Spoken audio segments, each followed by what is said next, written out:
please join me in thanking Secretary Pritzker for taking the time to be with us this morning.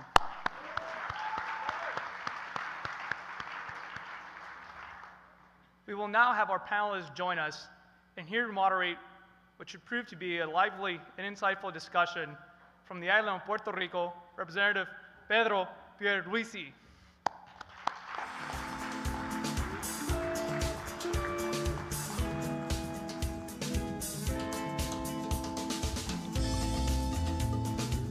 Thank you, Israel. Good morning, buenos dias. We're now ready to start our panel discussion. And before we do that, I want to share just a few facts about the U.S. Hispanic population that many of you already know before we get into this. Our population is 56.6 million, equaling 17.6% of all Americans. Looking ahead, Hispanics already account for more than 25% of the U.S. population ages 9 and under. In 2015, Hispanic total discretionary spending was $214 billion. That represents 11.3% of the total U.S. discretionary spending. Latinos are emerging as a powerhouse of economic influence, presenting marketers an increasingly influential consumer group that can translate into business impact. The Hispanic population is the only area of growth that remains for domestic industries such as beverage, auto, telecom, which have all maximized their market penetration. Now, let me introduce these distinguished panelists. First one, Stacy de Armas. She's Vice President of Strategic Initiatives and Consumer Engagement at Nielsen. She's responsible for the development of ongoing strategic multicultural initiatives to ensure long-term connectivity with diverse communities around the country. The next panelist is Avi Goffin. She's the President and CEO of Target Latino, a Hispanic inbound marketing agency. She's one of the brightest SEO marketers in the country and has a keen understanding of the Latino consumer market. And last but not least, we have Matias Perel, the founder and CEO of Latin3. Matias Perel founded Latin3 in 2000 and led the company to a premier position in the ranking of interactive marketing agencies in the US and Latin America. Please welcome our panel.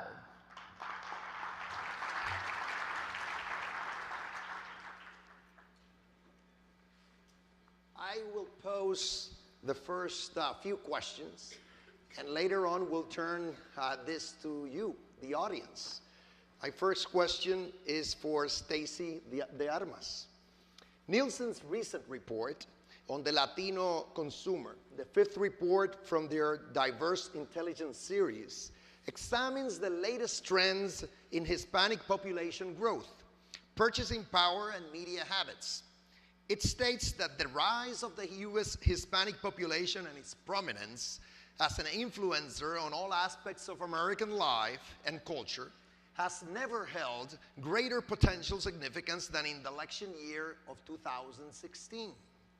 Stacy de Armas, what influence do Latino consumers have on growth initiatives for companies that produce consumer goods, media content, and financial products? And how will that influence impact the ballot box in November?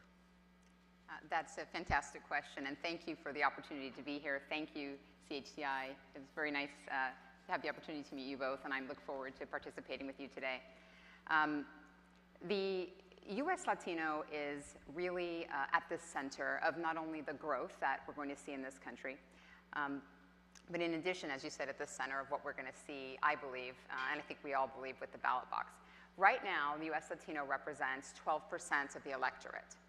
But I think what's very important to understand is overall you may think, well, 12%, right? What is going to be the impact of that 12%? The significance is that 12% is significantly spread over swing states. So that means that the influence and the power that we have at the ballot box is going to be significant in terms of pushing through the states that we expect to really make a big difference. The population is expected to double in size by 2060 to 119 million in general. So when you think about the impact that that has on consumers, on consumer goods rather, and companies that produce products for consumers, it's significant. We are the driving force of not only the future economic impact of the country, but really as well the consumer component. So think of it this way. Let's look at the total US population of Hispanics. And just the electorate component, you have 61% of the Latino electorate that is under the age of 44. 61%. And we have, on the other side, of the non-Hispanic white, you have a full 60% over the age of 44. So look at those tremendous differences. When you have 61% of the electorate under the age of 44, that means that the issues that impact us, right, the things that matter to our communities are very different than the 60% that is over the age of 45 in the non-Hispanic white. Education, right, workforce issues. These are the things that are critically important to our community and the things and the issues that are going to matter and drive us. One of the most interesting things that we found in our recent research, and all of you have a copy of it, I see on your table, is that there's a full 30% of Hispanics that are right now consider themselves independent. A full 30%. And of independent voters. And of that 30%, about 56% don't swing one way or the other. They're completely up for grabs. The opportunity is incredible to message appropriately in culture, which we'll talk a bit about later, and not only in language, but really in culture. This year is really an unprecedented election year. We have 3.4 million Latinos that have aged into voting, into the electorate, into voting age, just in the past, since 2012, just in the past 4 years. Since 2008, it's 6 million. So think about the impact of all of those new Latinos with their voices that will be heard this election. One last important point, you know, we can certainly talk about registered and eligible. Registered voters are incredibly important, and we matter. We need to get out there and we need to vote. But I wanted to bring up a point about eligible. If you, in the study, one really important thing that surfaced was that at this point, or as of 2012, 59% of the eligible population was registered. 59%. There is a huge opportunity there for proper messaging, which we'll talk a lot about, cultural messaging. You know, what are the barriers in place that are permitting us from being more in the 70% range, for example, like our non-Hispanic white counterparts and African-American counterparts? We show up to vote to the same degree as everyone else, so the apathy story is just not valid. It is flat out just not valid. We are within 10 percentage points from registered to showing up to vote. So what there is the opportunity to close that gap. Nielsen is proud to present all of the data that you'll have on your tables to better understand the Latino consumer, the opportunity in the market, and also to help you understand why this matters not only to the ballot box, but why it matters to marketers and consumers. This is an unprecedented time in our history where we're seeing a demographic shift that is just palatable from every angle.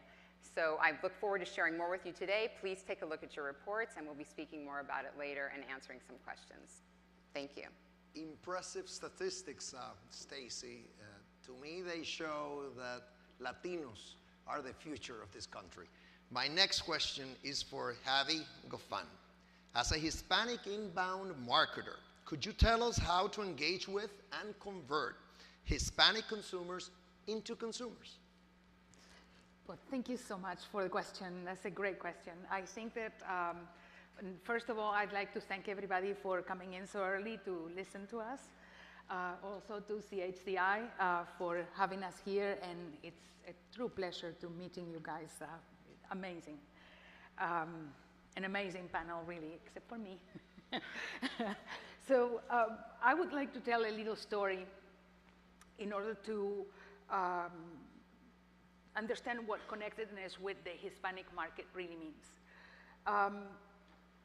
Not too long ago, I went with a client of mine who owns a bank, Latino bank, to lunch. And we went over to have lunch to one of the customers' restaurants.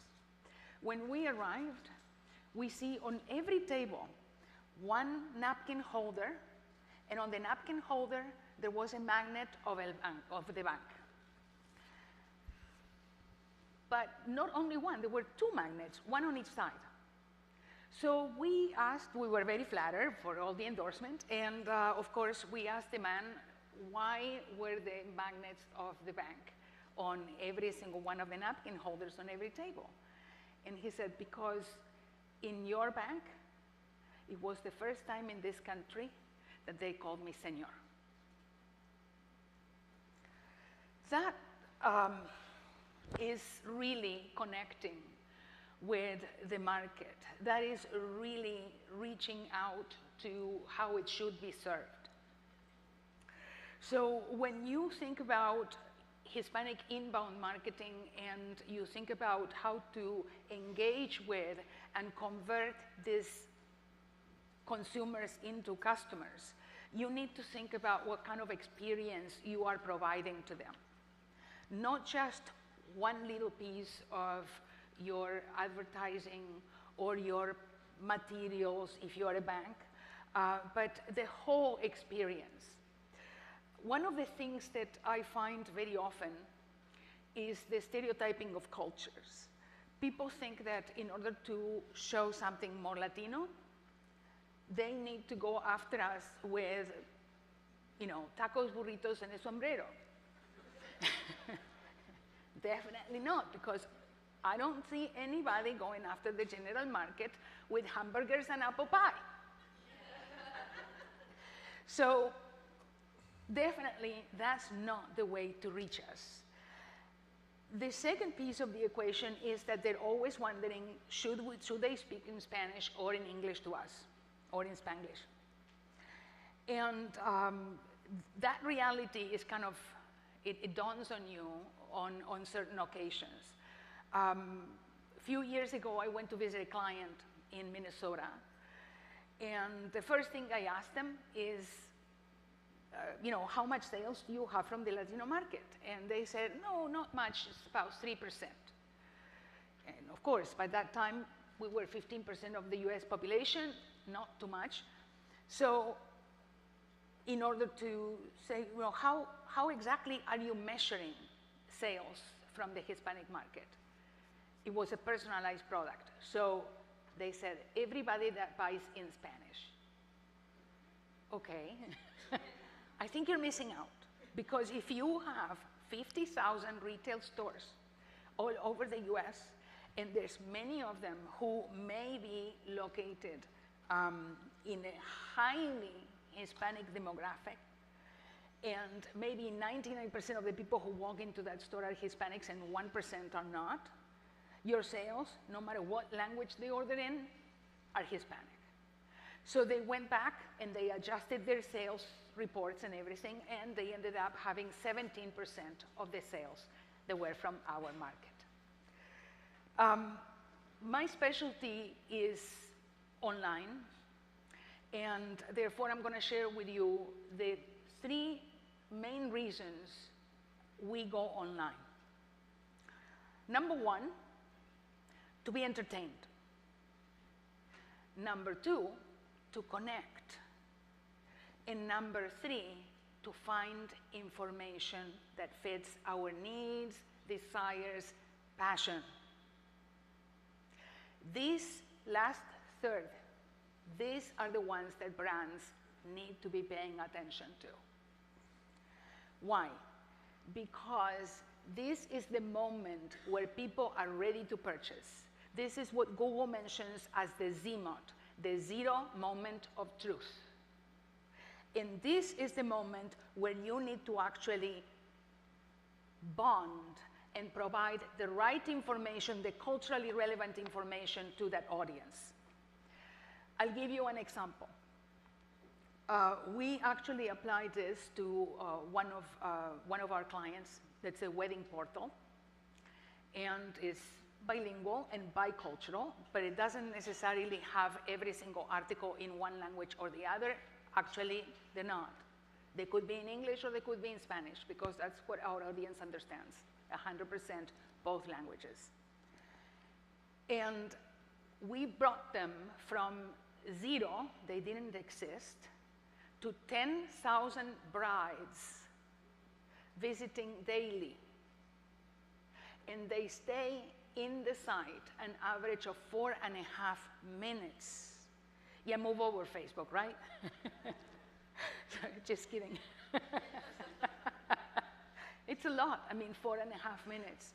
And the reason that they are coming in there, it's because they find the information that is relevant to them.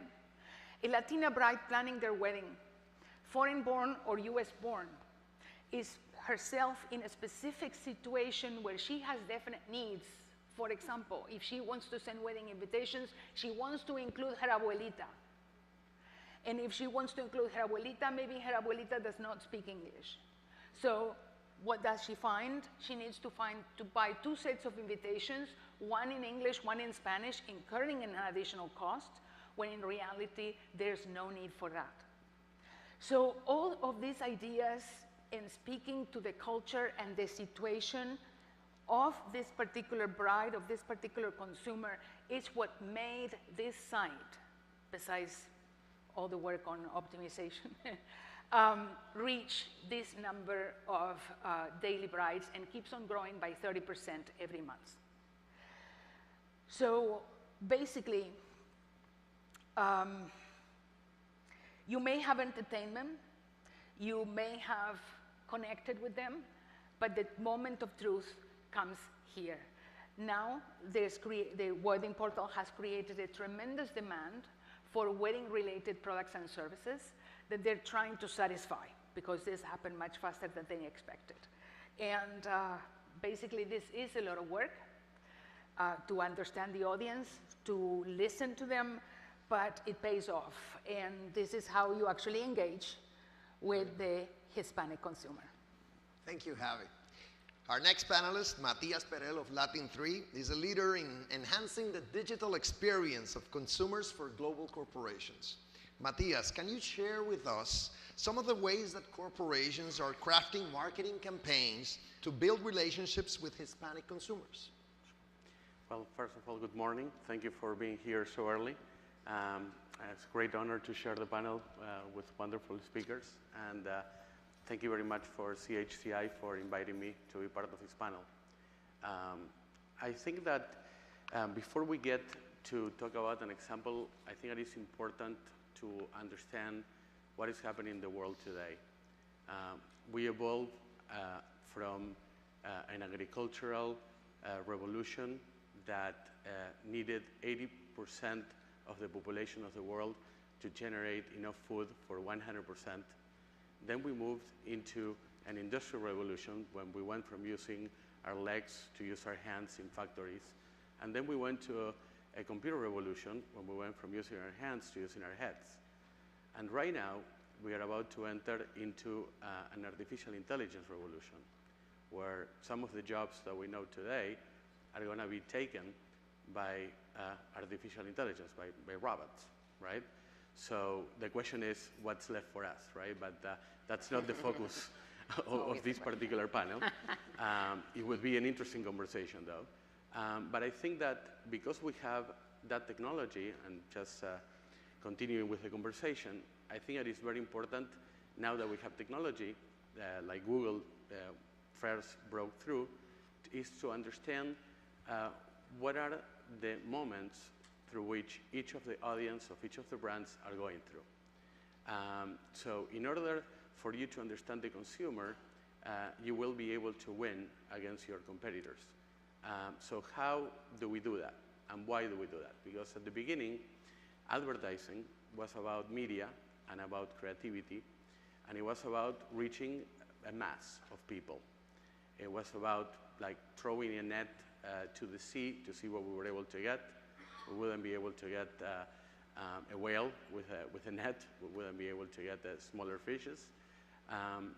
And the truth is that then Google came along, and Google came along to be able to be more targeted.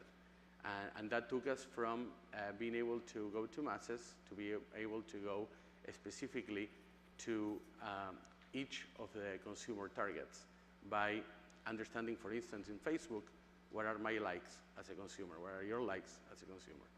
And that started separating the different audiences.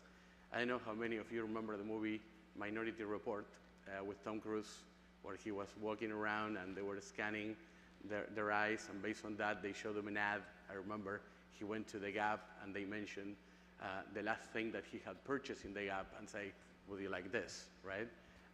Well, I don't think that we are quite there yet where they can scan our eyes. You know, one of the first companies that Facebook purchased when it went public was a company called Face.com.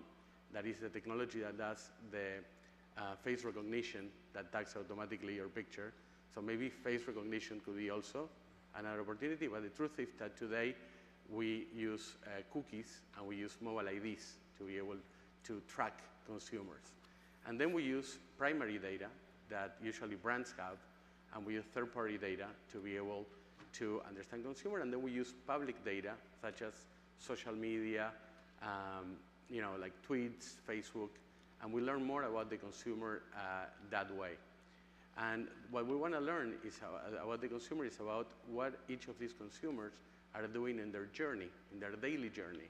Because although each product, each company has several products, each of those products have different audiences, and each of those audiences have a different journey. So that's when we get into the merge between display, advertising, social media, content marketing, search marketing, video, well, and so many other industries that all of a sudden collide into marketing. And with all these 9 industries, imagine if you work in the kitchen industry, you only have one industry to deal with. You're working in marketing, you have about 9 different industries. And then you have to make sense of what to do with all those technologies. So to answer your question, after this background, I think that you know, we work with a satellite dish company in the US, and we try to understand how consumers were consuming entertainment, specifically X and Y American Latinos. And we found a couple of interesting things, which is that Latinos are really acculturated into American content, you know, and I'm just gonna mention some of the tweets and some of the comments that Latinos did, like, I love Emma Stone, I watch The Big Bang Theory, I listen to country music, I watch Boardwalk Empire, I love HBO, Game of Thrones, True Blood, I love Showtime, Homeland. So all these things, if you think about it, they don't have a lot to do with Hispanics. It's a misconception of that we only watch Latin content. And then we have being Latinos is part of a mix of who we are, such as when I speak a little bit in English, I speak a little bit in Spanish, a little bit in Spanglish, like, hey, vamos pa'l cine, or are you going to go out tonight, and you mix everything in the same language. So, and I remember one of the first websites we launched for the Hispanic market was done in Spanglish. It was called Barrio RBK, and we did it to be able to connect the brand with music, and music with the brand, and around that, the Hispanic community, and it was a very big success. And then another, I guess, important point is that Hispanic content connects Hispanics with their roots. So everybody talk about their childhood and how they used to watch novelas with their abuelita, you know, with their family, and how that kind of brought them back to their roots. You know, most of Hispanics speak Spanish in their home until they go off to college, and then they go back to their roots, they go to visit their parents, and then that they have an opportunity to go back to them. And then another interesting thing, and putting some qualitative flavor to all the quantitative analysis that we had, was that Hispanic context connects Hispanics, I'm sorry, that Latino content is just different. So when you watch, one of the comments here was that when you watch a soap opera in Spanish, is more dramatic, it's more romantic. But when you're watching an American soap opera, is so here I have a couple of examples. Pedro, ¿por qué? ¿Por qué Pedro? That's what in the Spanish soap opera, right? And then in the American soap opera is, well, why do you do that, John? Why do you do that? So, so we are different. When you watch a soccer game of the MLS, and you have people reporting on the soccer game, there is not as much passion as when you watch it in Spanish. So although I am a Hispanic Latino, although I am acculturated, you know, when I watch soccer, I want to watch it in Spanish. So, these are some of the insights that fuel the creative process to be able to create a campaign. And for this company, we did a campaign based on watching novelas with the abuelita, you know, and I think that touches the passion point. That's great, Matias. Because of time constraints and the fact that we want the audience to engage as well, I'll ask just a couple of brief questions for the entire panel so that all of you can comment on them as you please. And it'll really be to continue the conversation, because the first thing that comes to my mind is, what products and services do Latinos consume the most in comparison to their non-Latino counterparts? You were dealing with that just now, Matias. And the other question I have, you mentioned the English-Spanish and dichotomy, and I understand that Latinos are increasingly becoming bilingual at large. And so one thing that comes to mind, what are the marketing examples of marketing campaigns that are getting it right, that are really penetrating and getting to that Latino audience as they should? So I can speak to the first one about products, and this, I think, a lot of these are sort of, they will make a lot of sense. A few of the products and services, and these are really highlighted, by the way, in our Latina Power Shift, which came out a few years ago, still available online. In this report, grains, fresh foods, you know, ingredients that are used to prepare meals. And that, and you talk about cultural connectivity and who we are and sort of our culture, the preparation of fresh meals, ingredients for those types of activities always far exceed the general market. Also, beverages, in particular sodas, beverages like always are exceeding. But then again, think of the makeup of the family. When you have the vast majority of the Latino population significantly younger, in childbearing years, family years, you're going to see products that lend themselves more toward sort of family eating and entertainment type products and foods that are going to over-index. So again, grains, items for fresh prepared meals, vegetables, things that are you know, not necessarily shelf stable, although we still see a significant increase in those areas. Grains, beverages, when it comes to, you know, products from the market, we see those over-index, and it makes sense to us, right? Beauty care is another one. I'm not going to lie, everyone in this room is gorgeous, and I'm looking around, we love our beauty products. So in particular for women, beauty, fragrance, these are things for Latinas and Latino families in general that over-index. Young families, these are the types of products and things that we need in our homes. With an estimated 1.5 trillion in buying power, we are leveraging it, and these are the areas that we're leveraging it. And I could go on, but I'll let my counterparts remark as well. I think that, you know, nobody better than Nielsen to speak about this. So that said, I pass. Just to complement a little bit of what you were saying, I mean, I think that corporations switched not too long ago from doing the correct thing to do for the Hispanic community or for the multicultural community.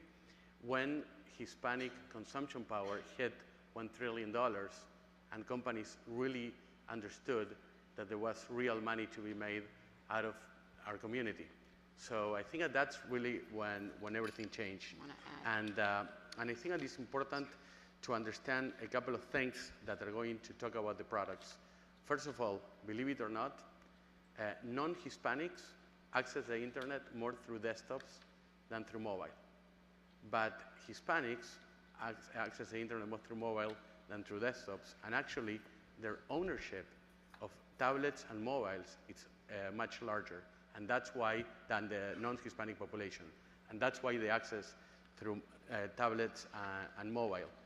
Another interesting thing is that Hispanics spend more time using apps than the traditional non-Hispanic population, and that's interesting because they purchase these apps more than the general market. And then I guess the last one would be the ownership of smartphones and tablets is almost 30% larger than the non-Hispanic market. So I think that cell phones, the fact that Hispanics leapfrog technology, those are really, really relevant and I just want to add, that's a significant one too, because when you think about technology and what it does for us, we've been talking a lot about being ambicultural, right? Going between both cultures. We've been talking a lot about the importance of connectivity with our culture. Things like cell phones and tablets, which we do see over-indexing for the Latino community, are a conduit, right? They allow us to connect to the content, the messaging that resonates for us. So while it opens a world, in particular think of the cell phone, and you're talking about over-indexing for apps, these are the ways that we can connect in culture, culturally relevant, with the items, the celebrities, the brands, the messaging that resonates for us. And we see that significantly in the Latino community. Additionally, I'll say cell phone is for many, it is in particular in the Latino market, it's sort of the point of entry. It's the preferred device for accessing the internet. So in the general market, which indexes a lot older, as we've discussed, you'll see computers, sort of a laptop or home computers really being the primary tool for internet connectivity, even though now everyone has a phone and you do a lot on your phone. In the Latino community, we've never seen that. We've always seen cell phone really being the primary tool, which also helps us understand why there's so many opportunities now, so many companies really delving into mobile advertising and touching base with not only the entire community, but particularly digitally connecting with Latinos through mobile. And mobiles are actually getting better by the minute, so we are ahead of our times. It only makes sense.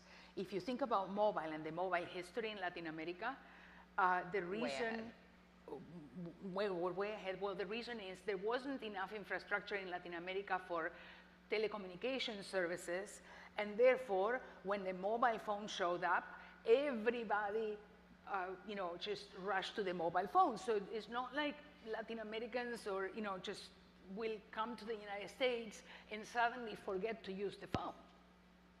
They keep on texting. Voice was more expensive. Text is less expensive, so text is more natural. And it also, because they're used in Latin America, it allows you to still keep in touch with your family over there. Mm-hmm. So it only makes sense. It's just part of history. This is not suddenly that we are over-indexing all of a sudden, you know that. It's just that we always were because this was part of our life. Actually, we did a campaign for Skype, the application, and Skype is an application that you use to connect through voice and video. I'm sure that many of you have it. And I couldn't think of a better product to be targeted to Hispanics because Hispanics are Hispanic because they came from a country where they speak Spanish and it's not in the US, and they need to be still in connection with their families, and they use Skype or WhatsApp to be able to do that. And in our campaign, we said, be closer to your family with Skype, right? So that kind of hits the passion point of that. Would any of you care to comment about any particular marketing campaign that you've seen working very effectively Absolutely. with our market? One of my favorites, Salma Hayek in Got Milk. If you remember that ad, when she wakes up in the morning, realizes there's no milk in the fridge, and, sorry, in the fridge, on the fridge, it's always a mess for me. And she runs even to the cow, you know, just to see if she can find milk for her daughter. And then the daughter says, "We're out of cereal." So this marketing campaign was actually in English. It resonated tremendously with the Hispanic community. Not only that, it actually was tremendous success with the general market moms. So for me, it's a campaign that we actually didn't do. I don't like to talk a lot about our company or what we do when we are in one of these panels, and I actually chose one from Alma, which is a great agency, and it's for McDonald's. And Alma wanted to promote 24-hour breakfast for McDonald's. And they tell the story of a dad that is traveling on business, and he talks to his daughter right before he gets ready to get on a plane, and he says, "Honey, I'll see you for breakfast, I love you, I'll be there when you wake up." And then he gets delayed, so he's not able to get on a plane to go there. So he calls his wife and says, like, "Listen, I'm delayed, I'm stuck at the airport, I'm not gonna be able to make it." And then the mother says, "So what are we gonna say to Maria, right? That you're not gonna be able to eat for breakfast." So then he looks up, he sees a McDonald's sign that says 24-hour breakfast. And then he says, "Don't worry, I'll take care of it. Like, I'm gonna take her for breakfast later." For me, that was touching the passion point of the family, understanding the attributes of the product, and being able to bring it to life with a great execution. So if you haven't watched it, you can Google it on YouTube. It's a great ad. The late breakfast worked with that family. So it's time to get you involved. If any one of you wants to ask questions, please raise your hand, and we will bring a microphone to you. So, welcome. Good morning, and thank you for coming. I am David Perez, a public policy fellow. My question is more on the nature of business. You know, private enterprise's main objective is to give a return to its shareholders. And they invest in the Hispanic community in reality when they expect that there will be a return to the shareholder. And so my question, maybe Congressman, you could comment on this, is from a policy perspective and as well as a private sector perspective, how can we change a completely shareholder model into more of a stakeholder model where, yes, you know, there is an importance for profit, but also in people and planet? And how can we channel that more back into the Hispanic community? Interesting. That's a politically charged question. Right? But I'll say something. I think that's happening. Corporate citizenship is something that is evolving, and more you see companies really concerned about causes like the environment, for example, inclusiveness in terms of their workforce and their corporate boards and so on. So slowly but surely, I see corporations reacting, and good business is also sensible business. It's not all about making profits. If actually they look or act like that, and they're dealing with the consumers, and I'll turn this over to you. You are the experts. I'm not on marketing. I don't think it works anymore, because people like to do business and consume products that friendly companies are coming up with. So go on. I can just add a little bit to that. You know, at Nielsen, we work with many global clients, and what we have seen is that, and we actually developed a multicultural center of excellence based on this, because, you know, it did seem at one point, many companies were doing what they was, we need to invest in the market. We have to show that we're doing. But I think what's happening now is as you look at the increase of the population and you look at what's happening in America, the ROI has become very clear, right? If you are intending to grow your business, look at the future of the economic workforce. Who's the future of the workforce? Who's the future consumer? It's us. It's our community. And so I think what has happened is what maybe at one point was the right thing to do, and we need to do this, has turned into a business imperative. We are no longer just the right thing to do. We're a business imperative. If you want to grow your business, and if you want to add to your bottom line, that's us.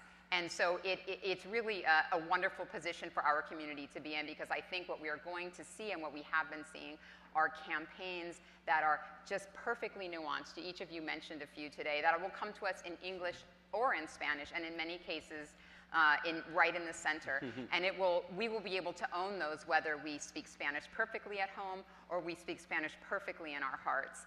And so I think it's a real advantage for our community. We are a business imperative, and that is it's been no more clear than it is right now. If I may complement that, I mean, I think I mentioned exactly what you were saying about corporations doing the right thing, and at the same time, I agree with Stacy that it's about making money, right? The corporations, at the end of the day, they want to have a return to the shareholders. However, having said that, I like to give you a good example of Nielsen. Nielsen, we are the agency of record for Nielsen in the Hispanic market, and we are a smaller company. We are a minority-owned company, and there is a policy of companies like Nielsen to reach out and give opportunities to companies that maybe wouldn't get it. Maybe they would, but they wouldn't get it. And actually, I'm speaking about that in New York on Monday in the afternoon about what it means to be in Hispanic business. It's the first time I went in to not talk about the consumer, but talk about my experience as a Hispanic in the business world, how I came to the US. You can see my accent. I'm first generation, and what were my challenges going through the corporate ladder to then become an entrepreneur. So I mean, it's not as romantic as you would like it to be, but I think that there is a lot of very good things. I think that there are great companies that are sponsoring this event, that are actually outreaching to communities and are doing a great job. And we see the ROI, though, and that again, it sort of ties it Correct. back in. So we know we need to do, that we do good by doing, we do well by doing good. We know that.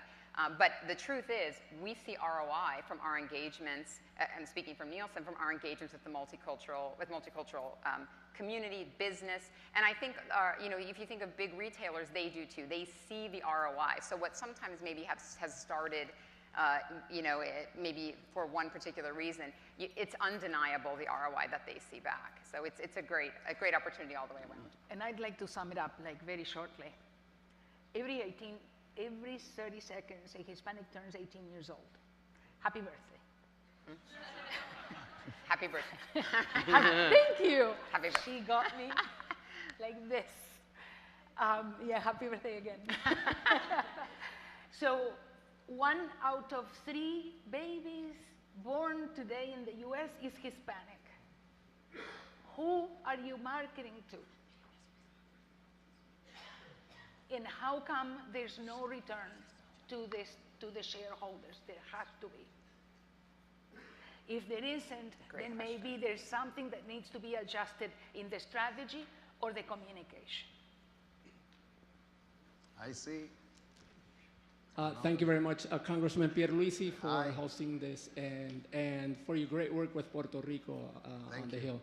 William Ramos from the Department of Commerce. So the Secretary's comments were on point with the Latino entrepreneurs.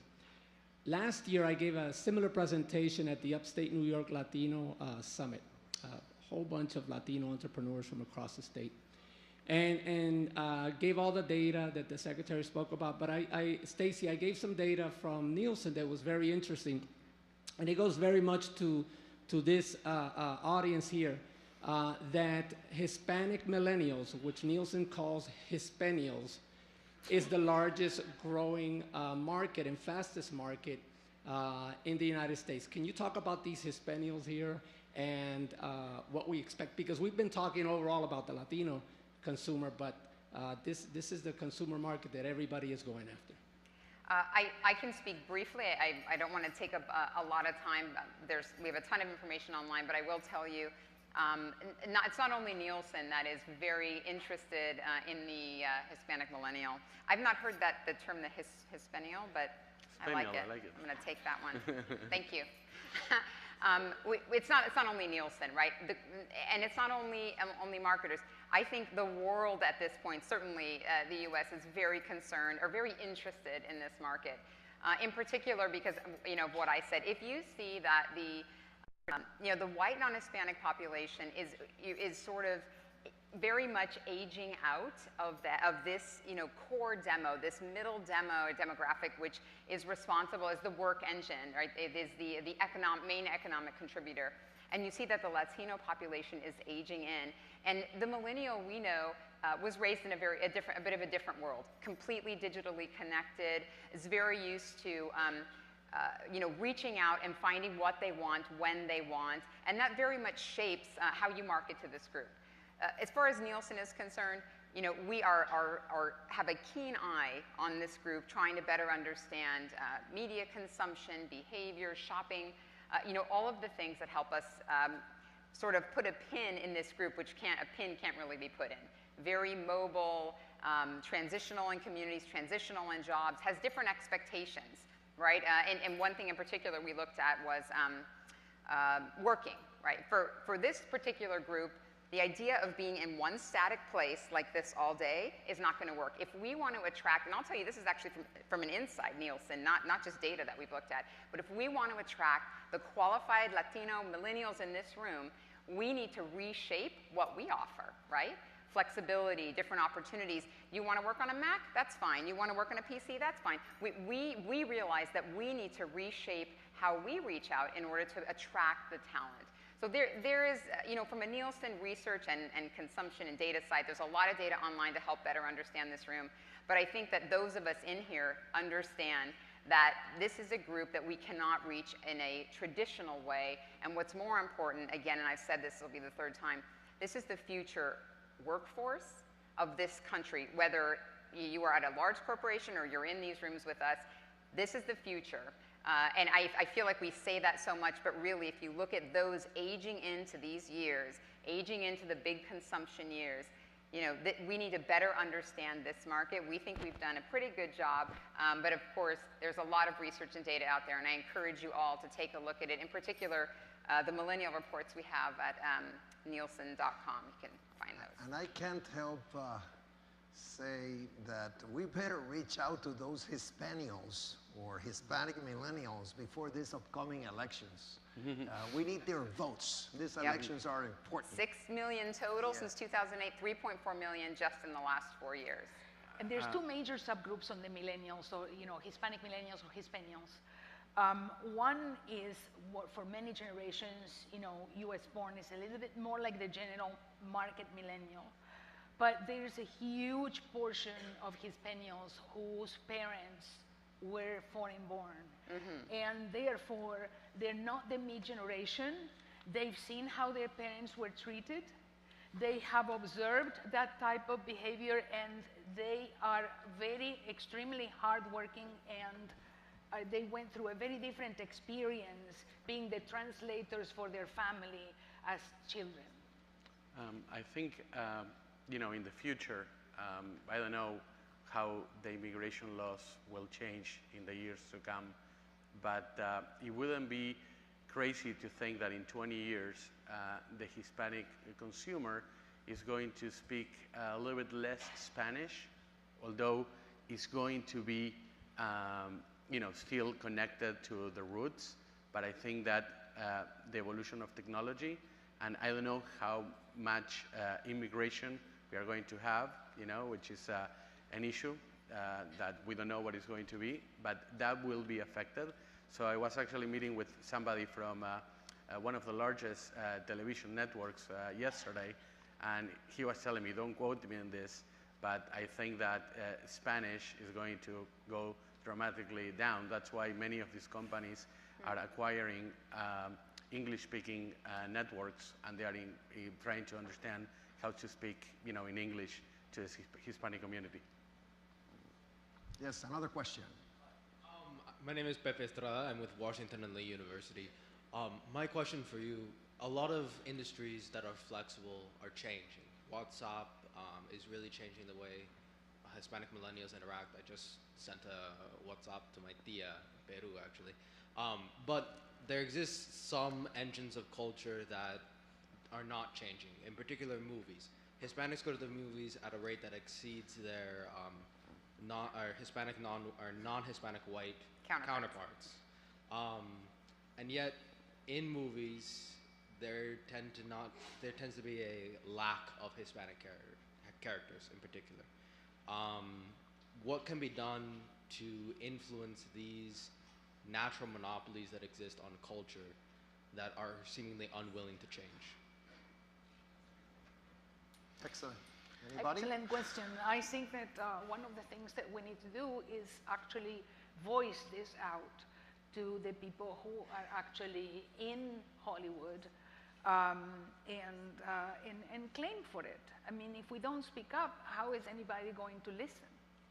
Also, as this demographic shift happens, this demographic shift that is upon us in the U.S., I can only imagine, much like we're seeing with corporations, which we discussed earlier, and CPG, that there will be a much more targeted focus on that, on more Latinos in front of and behind the camera. I think personally, and this is connected to my talk on being a Hispanic businessman here, I think that it has to be, in my particular case, it always had to do with my personality. I always try to not see what are the barriers of me to be able to succeed as an entrepreneur, as a businessman, as an actor, as a director. I'm not an actor or a director. I'm just talking about somebody else that may want to do that. So I never saw that as a problem to try to go. But I joined the board of the Association of Hispanic Advertising Agencies not too long ago. I'm no longer on the board, but I was there for a few years. And we did have a division that was in charge of lobbying the unbundling of government contracts, because many of the advertising contracts go to very large advertising agencies, and they don't include minority agencies, and that became a big issue. And at the beginning, I didn't really like it, because I was like, come on, we can just win because we are going to be better as an agency. We don't need any help. But maybe we do. Yes, I see the lady in the back. Yes. My name is Claudia Morales, and I am fortunate to be here with the AFT. And I find today's topic extremely interesting and relevant. As an educator, I have been in the field for 19 years, and yes, Hispanics, we are consumers. I myself worked as a teacher this summer, so I can buy the new tablet and the new gadgets. My question to you is, are there any plans or initiatives to reach out to public schools and educate parents and children regarding financial literacy? That is a wonderful question. I wish more financial institutions would actually take the initiative in order to reach out to this community who's been severely unserved and underserved. The financial industry has a lot of work to do on that arena. And I think that they should be the ones, if they really want to get our money just on investments, on just fiduciary instruments that are like much more elaborate than what we are currently acquiring.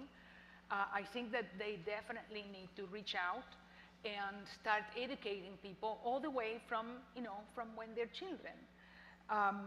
We did that a lot with El Banco. Oops, sorry, I mentioned. But it's just a little bit of help just if more institutions would actually do that, then it would make more of an impact. Yeah, I think that financial education for Hispanic communities is very important. There is a company, it's a retailer in Los Angeles called La Curazao, which really is the first place where recent arrivals go to get their first goods for their homes, and it actually provides financing, and they are very thankful. Hispanics are very thankful, the ones that get the financing from this particular retailer, because it's the first line of credit that they get. And if you actually go there, the first of the month, you would see a very long line of people that are waiting to make the payments. And if you look at some statistics, Hispanics have the lowest rate of default on credits, which is very interesting. But at the same time, they don't understand how the credit law and how the financial world works in this country when they just get here, not when they are acculturated. So I think that there are a couple of things that financial institutions are doing, but I think that there is much more that could be done. And a related subject is entrepreneurship, courses on entrepreneurship. There's nothing wrong in working for any company, but it's also very positive to own your own company. And so I hope that's also incorporated into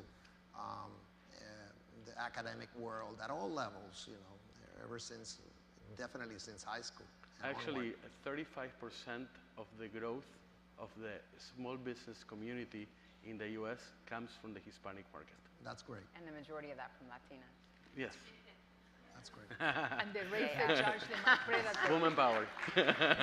I see somebody here has been raising his hand for a long time now. Oh, you got that? Yeah. Then so the next one will be you, okay? You'll be the Yellow next tie. one. You've been very patient. Go ahead. Yeah, my name is Gabriel. I'm a CHCI intern. And we've been talking throughout this. Congratulations on being a CHCI intern. That's great. So we've been talking throughout the week that the Hispanic market is the fastest growing market. And we've been having the perspective of the public sector. And now it's great that we have the perspective of the private sector. And I think as a future job creator, I'm aware of the opportunities that will open for Hispanic as the demographics change. So my question is for Matias specifically, because of your experience being an entrepreneur, as well as your expertise in marketing. So my question is, what do you think are the greatest marketing challenges that the Hispanic businesses will face as these demographics change? And what opportunities do you think will open as a result of this change? That's a very interesting question. It's a loaded question. I want to tell you a little bit about what I mentioned before about the unbundling of government contracts. You see the same type of thing in corporations, not in every corporation. I gave a good example about Nielsen, but there is many corporations that bundle all the Hispanic work with the general market work, which of course diminishes the opportunity for minority-owned and Hispanic-focused agencies to be able to do work. That's one. The other one is that if you look at the population and the growth of the Hispanic population, and you compare that with the advertising spent in this country, it's completely off. So we have, I don't know, like we're going to be 25% of the population in a few years. Right now we are, I think, 17.5 of the population, but we are not even close to, I think, 5% of the spend. Okay, of ad spend. Okay, right. So that is the biggest business opportunity. Now the question is, why corporations are not moving the money that way if that's where the population is, right? So I think that as these millennials grow and as they understand and they become they become CMOs and CEOs of these companies, or where companies realize the importance of this market, that is going to shift. So it's a good market to get in if you are thinking about that. The gentleman has the last turn at bat. Hi, my name is John Luriano. I'm a CHCI Public Policy Fellow as well. My question to you guys, and maybe to other companies, is on advertisement. How do you reach to us as a Latino consumer? And how do you, sorry, give me 1 second. So, Well, you're using the mobile. You see? yeah, I'm using the phone. I wrote it down here. All right, so I want to see how are you guys addressing implicit or maybe explicit biases when it comes to advertisement? I see, when it represents Latino communities, I see a majority of the advertisement being targeted to lighter skin, Hispanics, or straight hair, curly hair, and not so much, we're shades from like very dark to very light, but it seems to me that we're forgetting a whole big population of Hispanics and Latinos. So how are you guys addressing that, or trying to address that, or how intentional or unintentional is this? I think that's a question for I just want to say, take a look in your book, because we worked really hard to the report, and I'm going to snap on that, because I saw that we worked really hard to make sure we were very inclusive of all sorts of all of the rainbow of Latinos. So after that, I'll turn it over to you. I just wanted to give myself a shout out. We worked really hard. It was hard to get all those images in there, guys. Basically, number one, that's part of the things that I actually spoke about, the stereotyping of the Hispanics, the thinking that, we're just one monolithic block, when in reality we are not. By actually zeroing in on the culture code and the behavior and the needs, then you just forget about, just having to show one specific color, shade, or anything like it. It really is not relevant. It is about the connection. Of course, we don't do outbound advertising. That's Matias. But on inbound, you craft content, and when you craft content, you also add images. When you add those images, you make them all inclusive. It's just, you just give it a relatable feel. And it is important, though, I think, with that said, that we see images that look like us, right? It's one of the questions we got earlier about television and movies, and seeing people that look like us. I think inclusivity and being more reflective of this, of the Latino community as a whole. I think you talked about it earlier as we are a culture, right? We're not all Mexican, we're not all Cuban, we're not all Puerto Rican. We're a culture here in the United States. We're almost a subculture, right? The US Latino is almost its own sort of thing. But within that community, being reflective of all of the different shades of skin, all of our background, from light to dark, and all the different hair, and it actually adds flavor and context to who we are as a people, right? We are complex. We are. There are a lot of details to who we are and our backgrounds and what resonates with us, even for music. And for those of you that are not Mexican, I'm not Mexican, I'm Cuban. It's a big difference for me when I hear salsa versus when I hear mariachi. It feels different in my heart. I respect all of it, but it feels different to me, as I'm sure it would to you. So seeing people and images that look like us, I think, is really important, and it's an important part of that nuance that organizations are coming to realize. And Matias, I'm sure you can add to that. Yeah, actually, well, first of all, I want to make an announcement, which is that every single data that I gave from here came from Nielsen. I don't want to forget that that's my source of information, because I didn't quote the source. My source is Nielsen. Now, I don't know exactly what is the part of the community that you were mentioning that you don't see represented in advertising. Maybe you and I can talk offline. I didn't understand it. But just in general terms, when you look at advertising, you have a budget, and with your budget, you have to determine how you're going to spend it, and then you have like two very important variables.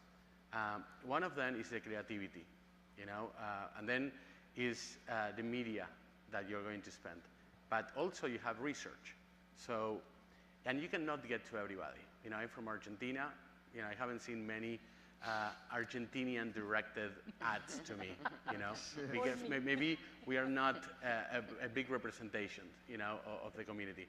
You have Cubans, you have Puerto Ricans, you have Mexicans. So although we are all Latinos, we all come from different countries. So having said that, you know, you create a strategy, understanding your audience, and you try to get to 20% of the audience that is going to generate 80% of the return, okay? And then you do that with media, but you also do it with production, you know? So let's say you have 3 communities that represent 20%, then that represent 80%, then you go out after those 3 communities. But if you have 20 communities that you have to get to, you may not have the budget to be able to get to all of them with a powerful message, with the media, and also with, you know, with research, you know. So that's the reason why that happens. But that's changing. It's changing because before in advertising, we did a lot of research to be able to come up with a big idea, and then that big idea, we sent it in 30-second ads everywhere.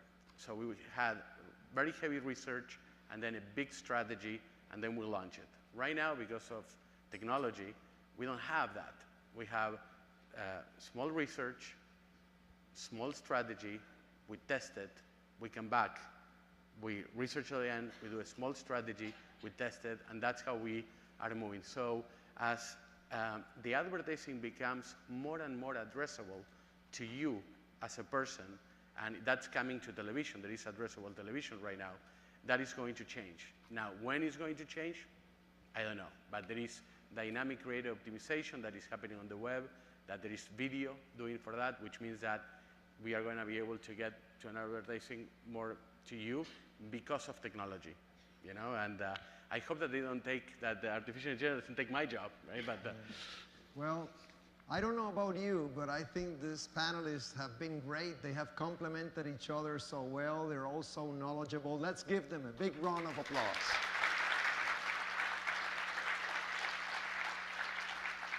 A couple of housekeeping notes before you head off to today's breakout sessions. We hope you enjoyed today's session and want to hear from you.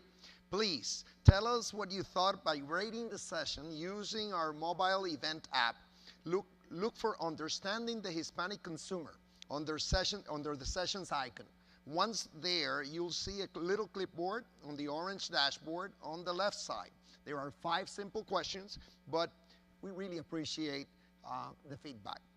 We encourage you to join in our social media conversation, post your photos, share your thoughts, and remember to tag CHCI.